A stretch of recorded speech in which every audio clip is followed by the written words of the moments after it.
Hello दोस्तों, आप लोग कैसे हैं। कल यानी 22 जून को आपका वन दरोगा का पेपर है और मुझे उम्मीद है कि आप लोगों ने जो अपनी तैयारी है उसे पूरी कर ली होगी।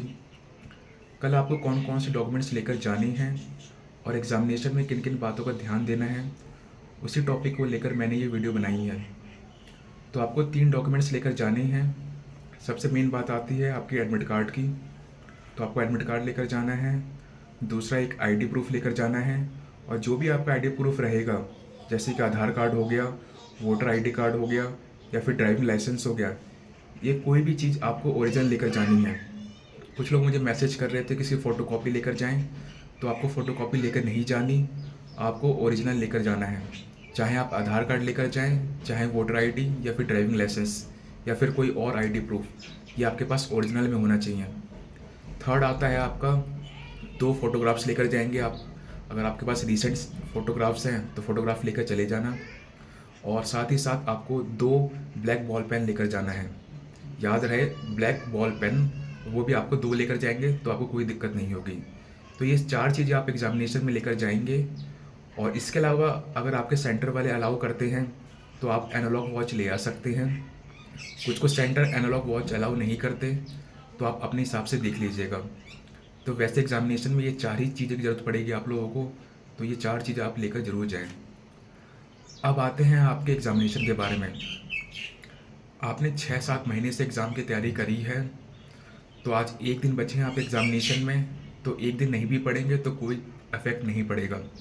आपको जो आज का एक दिन मिला है, आपको कहाँ यूज़ करना है। अगर आपका एग्जामिनेशन सेंटर दूर है तो सबसे पहले अपने एग्जामिनेशन सेंटर पर पहुँच जाइए आज ही। और अगर आपका सेंटर पास में है तो आप कल सुबह निकल सकते हैं। तो आज के दिन आपको ये प्लानिंग करनी है कि आपको जो कल का पेपर होने वाला है, आपको वो कैसे देना है। आपको आज ये स्ट्रेटजी बनानी है। सबसे मेन बात ये है कि एग्ज़ामिनेशन जैसा भी आए, अगर एग्ज़ामिनेशन हार्ड आता है तो सभी के लिए हार्ड आएगा, इसलिए वहाँ पर आपको एंग्जाइटी या फिर स्ट्रेस लेने की ज़रूरत नहीं है।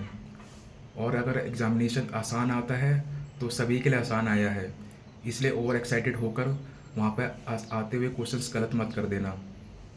तो एग्ज़ामिनेशन को देखने के बाद, मतलब जब आपके एग्ज़ामिनेशन पेपर आ जाएगा, तो आपको 5 से 10 मिनट में पेपर एनालाइज करने के बाद ये ज़रूर पता चल जाएगा कि आपका जो पेपर है कितना सिलेबस से आया है और कितना आउट ऑफ सिलेबस से आया है।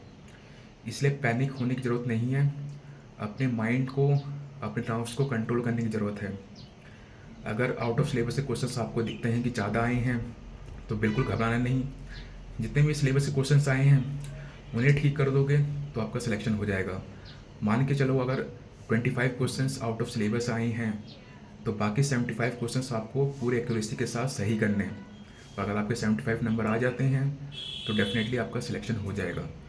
और वैसे ही पेपर अगर ईजी आता है तो आपको और ज़्यादा ध्यान से पेपर देने की ज़रूरत है, क्योंकि इसी क्वेश्चंस में अक्सर गलतियाँ होती हैं। तो अगर क्वेश्चन सिलेबस से आए हैं और सारे के सारे आपको लग रहे हैं कि मुझे आते हैं, तो और ध्यान से क्वेश्चंस को 2-3 बार पढ़ के करना, जिससे कि कोई भी गलती ना हो।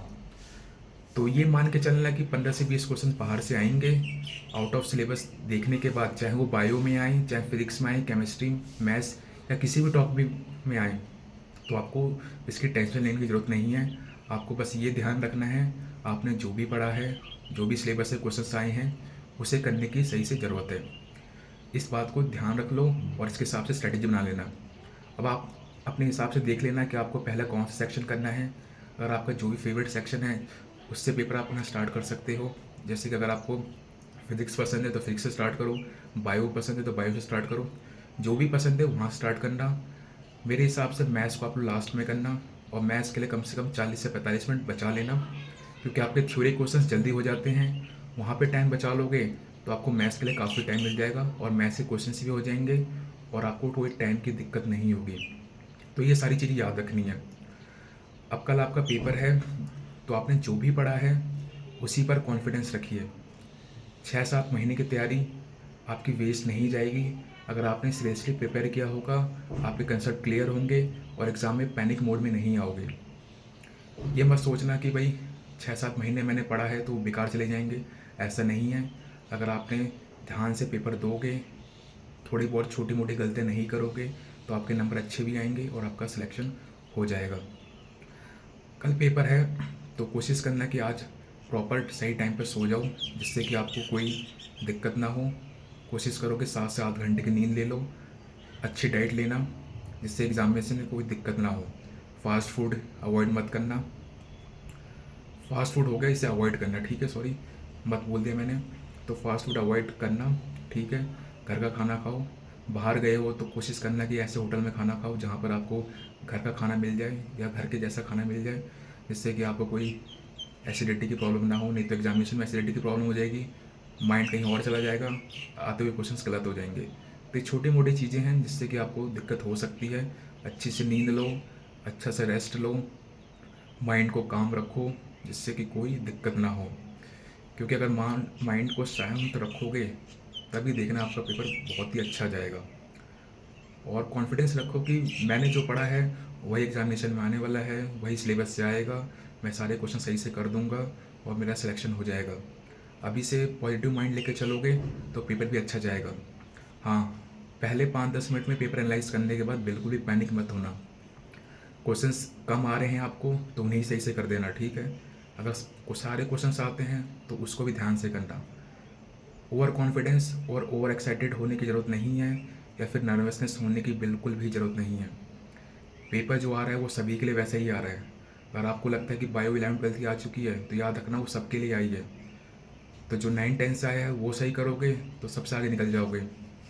लेकिन जो बायो 11-12 की आई है उसे देखकर 9-10 के क्वेश्चन गलत कर दोगे तो बिल्कुल कहीं एग्ज़ाम में नहीं रहोगे। तो ये छोटी मोटी बातें हैं, माइंड को वहाँ पर कंट्रोल करोगे, अपने नर्व से कंट्रोल करोगे और ध्यान से पेपर दोगे तो डेफिनेटली देखना आपका पेपर बहुत ही बढ़िया जाने वाला है। मैं आपके साथ 6-7 महीने से लगा हूँ और आपके साथ प्रिपरेशन हो गया, चाहे फिर आपके साथ क्विज़ करवाना हो गया, आपको गाइडेंस देना हो गया। मैंने आपके साथ बहुत ही टाइम स्पेंड किया है, तो मुझे उम्मीद है कि आप लोग बहुत ही बढ़िया करोगे और आपका जो ये जॉब का सपना है ये पूरा होगा। इसलिए मेरे आपके साथ शुभकामनाएँ हैं, मेरी दुआएं हैं, और साथ ही साथ अपने भगवान से अपनी प्रार्थना करो कि आपका पेपर अच्छा जाए और आप इस जॉब में ज़रूर आ पाए। अगर आप उस चैनल पे नए हैं तो प्लीज़ चैनल को सब्सक्राइब जरूर करना। Thank you guys for watching this video.